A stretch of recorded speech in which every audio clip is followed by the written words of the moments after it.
Mambo poa.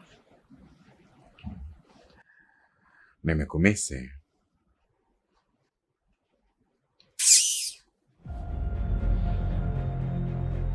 Okay. By the way, unajua jana nilivyokuja sikuweza kuchukua namba yako ya simu kwa sababu nilikuona kwamba hauko sawa. So leo nimekuja, nahitaji namba yako ya simu please. Wewe namba yangu ya simu ya nini?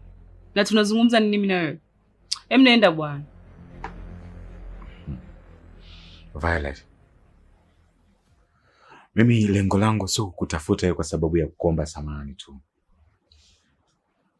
Lengo yangu ni kukutafuta kwa sababu ya kufikisha hili ambalo nililokuwa nalo. Tangu siku ambayo niligundua kwamba wewe umeachana na mume wako, kwangu ilikuwa kuna kitu ambacho kinazunguruka kichwani mwangu. Nilikuwa nawaza kwamba nitakupata vipi, lakini leo nashukuru kwamba nimekupata. Violet, nahitaji nikuoe. Nahitaji uwe mke wangu.